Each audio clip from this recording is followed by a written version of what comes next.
नमस्कार, prime debate में आपका स्वागत है। देश की 2G हरित क्रांति में पंजाब और हरियाणा पिछड़ते जा रहे हैं। बीमार राज्य माने जाने वाले मध्य प्रदेश और बिहार ने इस बार पंजाब और हरियाणा के मुकाबले अच्छी पैदावार की है। जानकारों का कहना है कि पंजाब और हरियाणा में खेती की परिस्थितियां लगातार चिंताजनक होती जा रही हैं। पहले की हरित क्रांति में अहम भूमिका निभाने वाले पंजाब और हरियाणा अब मौजूदा वक्त की 2G हरित क्रांति में पिछड़ते जा रहे हैं। दोनों राज्य अनाज की पैदावार में बीमारू राज्य कहे जाने वाले बिहार, झारखंड और मध्य प्रदेश से भी पिछड़ गए हैं। इस बार मध्य प्रदेश, उत्तर प्रदेश, पश्चिम बंगाल, राजस्थान, महाराष्ट्र और बिहार ने 10 लाख टन की पैदावार दर्ज कराकर रिकॉर्ड बनाया है। अनाज की पैदावार की ताज़ा लिस्ट इस तरह से है। हरियाणा और पंजाब जैसे राज्य में बढ़ती खपत और कम उत्पाद की वजह से सेकेंड जनरेशन हरित क्रांति की शुरू हो चुकी है और इसका सूचक है नॉर्थ ईस्टर्न और ईस्टर्न स्टेट्स में कृषि का बढ़ता उत्पाद। सिर्फ 2 साल के भीतर ही बिहार में धान की पैदावार 3 लाख टन से लगभग 6 लाख टन तक हो चुकी है। वहीं झारखंड में इस बार तिगुनी पैदावार यानी 1.1 लाख टन से बढ़कर 3.3 लाख टन की पैदावार हुई है। धान की फसल की श्रेणी में बिहार सबसे आगे निकल गया है। वहीं गेहूं, दालें और दूसरी फसलों में भी झारखंड और उत्तर प्रदेश ने हरियाणा की तरह पैदावार की है। कुल मिलाकर पूर्वी राज्यों ने इस बार 7 लाख टन ज्यादा धान की पैदावार की है। ग्रोथ अच्छी आई है, ये मेरा ये मानना है कि दूसरी हरित क्रांति उधर से आ सकती है। वो हरियाणा, पंजाब के, नॉर्थ इंडिया के लोगों को कंपटीशन दे सकते हैं। मेहनती तो वो लोग हैं, इसमें कोई दो राय नहीं है। वहाँ से लोग पहले यहाँ पर आते भी रहे हैं, यहाँ की खेती भी करते रहे हैं और नॉर्थ इंडिया के लोग अच्छी कर रहे हैं, अच्छी टेक्नोलॉजीज भी यूज़ कर रहे हैं। उधर भी अब लोग पैदावार ज़्यादा करने लग गए हैं। सब्सिडीज भी उधर ज़्यादा दी जा रही हैं, वैज्ञानिक भी, सरकार भी उधर ज़्यादा ध्यान दे रहे हैं। अब जैसे कि पीछे आपकी बारी कणक में मध्य प्रदेश में 150 रुपये का बोनस डिक्लेयर कर दिया गया है। उनको बहुत ज़्यादा फैसिलिटीज़ दी जा रही हैं। पानी भी ऊपर है, वहाँ का पानी की क्वालिटी भी अच्छी है। हालांकि प्रति यूनिट के हिसाब से हरियाणा अब भी अग्रणी राज्यों में शुमार है। इसमें जो एमपी में जो देखा गया है, that is mainly because of जो टेक्निक बढ़ी है। उन्होंने डैम बनाए, इरिगेशन फैसिलिटी बढ़ाई है, फिर टेक्नोलॉजी, एग्रीकल्चर टेक्नोलॉजी गई है। पहले वो हलों से काम करते, आजकल वहाँ कंबाइनें जाने लग गई है और आपका ड्रिल जो भी है, फर्टिलाइजर, वो लेटेस्ट नॉलेज के हिसाब से वो डालने लग गई हैं। और पिछले साल का जो वेदर था वो तो जो अब एक रिकॉर्ड तोड़ था कि एमपी में भी काफ़ी ठंडा रहा। तो आने वाले टाइम में एमपी काफ़ी कंट्रीब्यूट करेगा। लेकिन व्हीट प्रोडक्टिविटी नंबर 1 की बात है, वो शायद हरियाणा पे ही रहे। अभी पंजाब में कम क्यों हो गई, हरियाणा में ज़्यादा क्यों? इसका एक ही कारण है कि जो येलो रस्ट जो है वो ज़्यादा पंजाब और अपने हरियाणा में कैथल तक आता है। पंजाब और हरियाणा इसलिए भी दूसरी हरित क्रांति में पिछड़ रहे हैं क्योंकि यहाँ के जलस्तर में लगातार चिंताजनक गिरावट दर्ज की जा रही है। हरियाणा में शुरुआत के दिनों में जहां बोरवेल के लिए 80 से 90 फीट खुदाई करनी होती थी, वहीं अब 200 से 250 फीट तक खुदाई करनी पड़ती है। हालांकि प्रति एकड़ कृषि उत्पाद में पंजाब और हरियाणा सबसे आगे हैं, मगर सूचक ये बताते हैं कि आने वाले 5 से 10 वर्षों में ये दोनों राज्य कृषि उत्पाद में पिछड़ते जाएंगे। कैमरा पर्सन अमन गुप्ता के साथ Shamsher Chandel, day night news, Chandigarh. आखिर क्या वजह है जो पंजाब और हरियाणा कृषि क्षेत्र में पिछड़ते जा रहे हैं, जानेंगे हमारे मेहमानों से। हमारे साथ स्टूडियो में मौजूद हैं केवल ढींगरा, जो मुख्यमंत्री हरियाणा के अतिरिक्त मीडिया सलाहकार हैं, डीपी सिंह बैदवान, जो किसान हित बचाओ कमेटी के संयोजक हैं, और डॉक्टर पीएस रंगी, जो पंजाब फार्मर्स स्टेट कमीशन के सलाहकार हैं। रंगी साहब, आपसे इस चर्चा की शुरुआत करना चाहेंगे। क्या ये जो पंजाब को धान का कटोरा कहा जाता था, ये उपाधि अब क्या दूसरे राज्यों को मिलने वाली है? देखिए, ऐसी बात है कि अभी भी पंजाब कोई 40 से 45% धान है वो सेंट्रल पूल को दे रहा है जी। अगर हम इसमें अपनी प्रोडक्शन कम कर रहे हैं, ये हमारी अपनी इंटेंशनल पॉलिसी है स्टेट गवर्नमेंट की। We want to diversify from wheat rice system to other crop. ये हो रहा है? ये हो रहा है जी। सारी हमारी जो सरकार का, पंजाब एग्रीकल्चर यूनिवर्सिटी का, फार्मर कमीशन का और किसानों का, ये हमने तय किया है कि हमने जो पैडी का एरिया है और पैडी का एरिया खास करके वो हमने रिड्यूस करना है। हम पंजाब स्टेट है जो वो धान पैदा करने वाली स्टेट नहीं है। जी। हम सिर्फ 1965-66 में 3 लाख हेक्टेयर पे पैडी पैदा कर रहे थे। जी। उसके बाद में फिर हमारी ये प्रोडक्शन बढ़ी, अच्छी वैरायटीज़ आई और हमारे किसानों ने, हमारी सरकार ने इसके उत्पादन में, इसका एरिया बढ़ाने में काफ़ी हुआ। और गवर्नमेंट की जो पॉलिसी रही है कि उन्होंने जो मिनिमम सपोर्ट प्राइस फिक्स की है पैडी की और जो इसकी गेहूं की, इसकी वजह से हमारा एरिया, खास करके मैं पैडी की बात कर रहा हूँ कि पैडी का एरिया हमारा बढ़ के 1985-86 में 18 लाख हेक्टेयर हो गया। और हमें उस टाइम भी मार्केटिंग की समस्या आई। लेकिन धान का तो एमएसपी भी बढ़ चुका है इतना ज्यादा। सुनिए ना, उसमें हमें दिक्कत आई मार्केटिंग की 88 में और उस टाइम जौहल कमेटी बनी 86 में। उन्होंने उन्होंने कहा कि ये जो एरिया 18 लाख हेक्टेयर है इसको घटाकर 12 लाख हेक्टेयर करना चाहिए जी। पर जो गवर्नमेंट की पॉलिसीज रही हैं, सेंट्रल गवर्नमेंट प्राइस फिक्स करती है, वो प्रोक्योरमेंट करती है। सेंट्रल गवर्नमेंट ने जो पैडी की प्राइसेस है वो बढ़ाते चले गए बनिस्बत अदर क्रॉप्स। ठीक है। इससे जो हमारा किसान था, उसको के पंजाब के फार्मर्स है बहुत एंटरप्राइजिंग है, बहुत मेहनती है, उन्होंने अपना एरिया इसके नीचे बढ़ाते चले गए और आज हमारा एरिया जो धान के नीचे है वो 28 लाख हेक्टेयर है। ठीक है। ठीक है, 70 लाख एकड़ है। क्यों हुआ ये ऐसा? क्योंकि गवर्नमेंट की पॉलिसी जो प्राइसिंग की और इसकी प्रोक्योरमेंट की, इसके फेवर में रही है। मेरा कहने का मतलब ये है कि पैडी की जो लॉबिंग है स्टेट्स, वो पंजाब से बाहर है। वीट के लिए पंजाब, हरियाणा और यूपी के कुछ पार्ट, पंजाब और हरियाणा लड़ते हैं। ठीक है। और पैडी की प्राइस के लिए सारा हिंदुस्तान लड़ता है, इसलिए इसकी प्राइस बढ़ती रही। मैं एग्जांपल दे रहा हूं जी।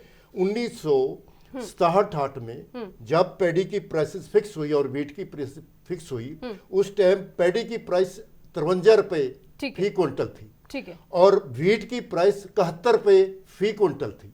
और आज क्या हुआ है कि ये जो डिफरेंस था 1.5 गुना था, वो बराबर हो गए। बैदवन जी, आपसे जानना चाहेंगे, रंगी साहब जो कह रहे हैं, आप मानते ये सही है, इसी वजह से उत्पादकता में फर्क पड़ रहा है?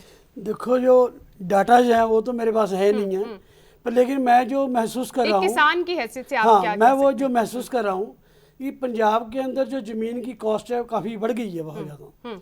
जो पंजाब का फार्मर है ना, वो ज़मीन को अब जो कल्टीवेशन की तरफ कम हो गया है, इसको बेच के खाने में ज़्यादा हो गया है। वो जो लेबर थी यहाँ की प्रोक्योरमेंट की, यूपी से आती थी, बिहार से आती थी, अब आप हर रोज न्यूज़ में देखते हो कि रेलवे स्टेशन के ऊपर फार्मर खड़ा होता है। ये भी एक कारण हो सकता है कि लेबर धान की अवेलेबिलिटी उत्पादकता कम हो गई है। अब धान के अंदर ये टोटली है हाथ की जॉब है जी। मशीनरी युग अभी से धान के अंदर कोई कामयाबी नहीं मिली इसके अंदर, उसको लगाने के, पैडी लगाने के अंदर। तो ये जो लेबर की अवेलेबिलिटी कम हो गई है, एक ये भी कारण हो सकता है कि उसके जो एरिया है वो रिड्यूस हो गया हो पैडी के लिए जी। तो अब जो ये हर रोज बिल्डर्स हजारों एकड़ परचेज करके तार लगा के जमीन को रख दिया है, आफ्टर वो जो मतलब खेती के लिए जमीन कम हो रही है, उसका असर उत्पादकता पर पड़ रहा है। बिल्कुल पड़ेगा। केवल जी, हरियाणा की तरफ आएंगे। हरियाणा को अभी कृषि कर्मण अवार्ड भी मिला है, लेकिन उसके बाद अगर हम ये रिपोर्ट देखते हैं तो अभी तो नहीं, लेकिन आने वाले 5-10 सालों में हो सकता है कि ये दोनों राज्य पिछड़ जाएं। नहीं, ऐसा कुछ नहीं है। हरियाणा और पंजाब अग्रणीय राज्य रहे हैं, चाहे वो थोड़ा बहुत आगे पीछे रहा हो, लेकिन जो हरियाणा है वो इस बार भी नंबर 1 है। और जो आप ये ज़रूर है कि भी एक एनसीआर दिल्ली के साथ हरियाणा लगता है, तो एनसीआर दिल्ली के साथ लगते क्षेत्र बढ़ते जा रहे हैं, कंस्ट्रक्शन होती जा रही है, ज़मीन जो है वो कम होती जा रही है उससे। लेकिन फिर भी हम ज़मीन कम होने की वजह से भी फ़र्क पड़ा है, लेकिन अदरवाइज़ भी हम हमारा जो कम क्षेत्र होने की वजह से भी हमारी जो परसेंटेज है वो ज़्यादा है। और हमारे हरियाणा के किसान जो हैं वो मेहनती हैं, और हमारे मुख्यमंत्री जो इस इलाके में जो सुविधाएं देते हैं, उससे पानी की हो, बिजली की हो, उनके चाहे बिल माफ़ करने की हो, जितनी सुविधाएं हरियाणा के मुख्यमंत्री भूपिंदर सिंह हुड्डा के टाइम पे और ये जो हुई हैं, इससे हमारा हरियाणा जो है अक्सर लेकिन हो सकता प्रगति है कर कि रहा है। आने वाले कुछ सालों में हालात बदल सकते हैं, तो क्या उसके लिए कोई तैयारी है? नहीं, बिल्कुल कोई हालात नहीं बदलेंगे। आज भी हम नंबर 1 हैं और आने वाली टेक्निक में मुख्यमंत्री अभी पीछे इजराइल गए, उन्होंने पूरा वहाँ पे भी सारा वॉच किया कि वहाँ पे कैसी टेक्निक है और खेती को आगे बढ़ाने की। तो हम नई नई टेक्निक्स को आपके लेके कहने का आएंगे। मतलब खेती की उन्नत तकनीकों को प्रयोग करने की कोशिश की जा रही है। लेकिन केवल साहब, हम ये जानना चाहेंगे, एक फसलों का विविधीकरण होता है, एक तो फसली चक्र है कि गेहूं और धान, गेहूं धान चलता रहता है। किसान वो नहीं अपनाते, दालें हैं, तिलहन है, अनाज और दूसरे अनाज हैं, वो नहीं, उसकी तरफ उनका रुझान कम है। तो क्या सरकार उन्हें जागरूक करने की कोशिश नहीं करती कि आप इसमें भी फायदा है? बिल्कुल, हरियाणा जैविक खेती भी अब आ गई है, उसकी तरफ जागरूक करने के लिए क्या किया जा रहा है किसानों को? हरियाणा उसके लिए काफ़ी सब्सिडी भी दे रहा है। ये जो अब सब्जियां हैं, फल फ्रूट्स हैं, ये इसके लिए भी बहुत हरियाणा आगे की तरफ कदम उठा रहा है। और मैं आपको वही बता रहा था कि मुख्यमंत्री अभी पीछे इजराइल दौरा करके आए थे और उन्होंने वहाँ पे नई नई टेक्निक्स को देखा कि किस तरीके से हम कम ज़मीन के अंदर ज़्यादा फ्रूट और ज़्यादा सब्जियां और ज़्यादा चीज़ पैदा कर सकते हैं। इन नई तकनीकों को किसानों तक पहुंचाने के लिए क्या किया जा रहा है केवल जी, ताकि लोग जो जैसे जैविक खेती कह रहे हैं उसमें काफ़ी मुनाफा हो सकता है, लेकिन अभी भी किसान जागरूक नहीं है, उन्हें पता नहीं है कैसे करनी है और किस तरह से इससे उन्हें मुनाफा मिल सकता है। उसके लिए सरकार क्या कर रही है? इसके लिए मुख्यमंत्री ने अभी जो घरोंडा में हमने एक जगह बना रखी है जिसमें हमने कृषि सेंटर बनाया है, उसमें हम लोगों को शिक्षा देते हैं, किसानों को, कि वो ज़्यादा से ज़्यादा उसमें आके समझे कि इस तरफ जाके वो कैसे ज़्यादा से ज़्यादा फसल ले सकते हैं। क्या उसका असर दिख रहा है? बिल्कुल दिख रहा है। और हमने उसमें तकरीबन जो इसमें कई चीज़ें हैं जिसमें हमने कई ज़्यादा से ज़्यादा सब्सिडीज़ भी दी हैं किसानों को, और उसमें कई चीज़ें ऐसी हो रही हैं जिसमें हरियाणा के सब्जियां, फ्रूट और ये चीज़ें बहुत टाइम से इंक्रीज हो रही हैं। हम सारे क्षेत्रों में आगे बढ़ रहे हैं। इसमें ना केवल पैडी लो, ना केवल वीट लो, और दूसरी उसमें भी हम जो है, पर अभी तो गेहूं में ही सबसे आगे माना जाता है, अभी दूसरी चीजों में आगे आना में कम कुछ कसर बाकी है। नहीं, उसके लिए भी मैं वही बता रहा था आपको कि हम सब्सिडी भी दे रहे हैं किसानों को, हम इसमें पानी के लिए उनकी सुविधा दे रहे हैं, हम उनको बिजली की सुविधा दे रहे हैं, हम उनको एक जो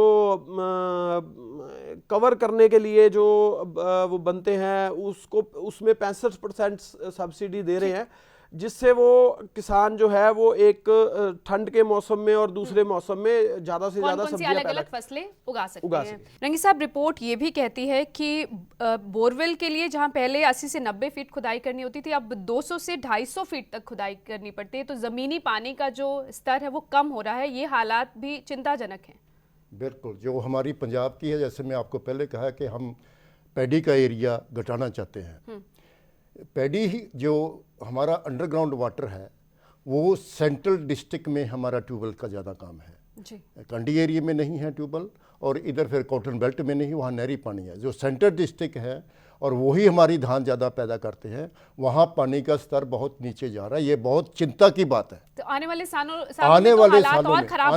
वाले सालों में देखिए, अगर यही ट्रेंड चलता रहा, पंजाब धान की फसल पैदा करता रहा, तो पानी हमारा बहुत नीचे चला जाएगा और उसको विड्रा करना अनइकोनॉमिकल हो जाएगा। इसका हल क्या है? उसका हल यह है कि हमने पैडी के नीचे से जो वाटर कंज्यूमिंग क्रॉप है उससे एरिया घटाना है, और हमें ऐसी टेक्नोलॉजी यूज करनी है जहां धान पर भी, जो धान भी पैदा करेंगे जिस एरिया में, उसमें कम से कम पानी लगे। अभी ऐसी तकनीक है नहीं, अभी चल रही है technique. There are many techniques which have been introduced recently इस राज्य में, जो सरकार कर रही है, जिसके लिए हम लेट वैरायटीज पैदा कर रहे हैं, ईजाद कर रहे हैं, ताकि जो जुलाई में ही लगे। हमने वाटर एक्ट भी बनाया है जिससे हमने प्रोहिबिट किया है किसानों को कि वो 10 मई से पहले नर्सरी नहीं होगा। ये पाबंदियां कारगर होती है, लोग लगा मानते रहे हैं और लेट वैरायटीज दे रहे हैं, और हम ज़्यादा एरिया बासमती की तरफ बढ़ा रहे हैं। धान की तरफ से। उसमें पानी कम लगता है। उसमें पानी कम लग रहा क्योंकि वो जुलाई में लगा। ठीक हम इसको इस समस्या के लिए, इसका एरिया घटाने के लिए, इसकी डिले लेट सोइंग वैराइटीज पैदा करने के लिए और बासमती हाई वैल्यू क्रॉप्स की तरफ जाने के लिए हम बहुत कोशिश कर रहे हैं। और दूसरी हमारी है कि हम पैडी का एरिया बढ़ाना, मकई का एरिया बढ़ाना चाहते हैं। ठीक है, मई उसके लिए कोशिशें की उसके जा लिए रही हैं। कोशिश हो जा रही है, परंतु उसमें प्रॉब्लम हमें क्या आ रही है कि मकई की जो प्राइस फिक्स होती है पर उस पर गवर्नमेंट ऑफ इंडिया प्रोक्योर नहीं करती। वो आप चाहते हैं कि वो हम उसमें चाहते हैं कि इसकी MSP MSP अनाउंस तो होती है, फिक्स होती है, पर उसको प्रोक्योर नहीं करते। जैसे पैडी का एक दाना उठाते हैं उसी तरह ये इसको भी खरीद हो उसकी। ठीक है, वैद्यवंत साहब आप क्या कहेंगे, किस तरह से पानी का जलस्तर एक तो जो चिंताजनक होता जा रहा है उसको कैसे कम किया जा सकता है? और जैसे कि रंगी साहब ये कह रहे हैं कि फसलों का विविधीकरण होना जरूरी है, तो क्या ये संभव है? जो किसान तैयार होते हैं इसके लिए? देखो ऐसा है, जो वाटर लेवल डाउन हो रहा है ना जी, वो आज से 25 साल पहले, 50 साल से पहले पानी का जो रिचार्ज था वो बहुत ज़्यादा था। उस जो तालाब थे गाँवों के गर्मी में सूख जाते थे, उसके अंदर से जो चिक्कड़ है वो डले निकाल के अपने दीवारों पे लगाते थे, अपने कोठे के ऊपर लगाते थे। ठीक है, तो उससे जो तालाब है उसके रोम है वो ओपन हो जाते थे और जो बरसात के अंदर पानी आता फिर रिचार्ज होता था, वाटर लेवल ऊपर आता था और उससे तो पानी निकलता कम था, रिचार्ज ज़्यादा होता था। मेरे याद है कि हमारे बुजुर्ग बोलते हैं कि जब 1947 के बाद 1952 में भाखड़ा डैम बना है ना जी, तो चंडीगढ़ के इलाके में पानी नहीं होता था, यहाँ पे बड़ा गहरा पानी होता था। ठीक है, जब वो रिचार्ज गोविंद सागर बन गया, रिचार्ज होना शुरू हो गया, तो यहाँ पे वाटर लेवल काफ़ी ऊपर आ गया। तो गवर्नमेंट को ये थोड़ा इसके बारे में सोचना चाहिए कि यहाँ पे लेक्स बने ताकि रिचार्जिंग शुरू हो जाए। तालाब गायब हो रहे हैं। तालाब गायब, गाँव में तो तालाब खत्म हो रहे हैं, स्टेडियम बना दिए गए हैं उसको भर के वहाँ पे।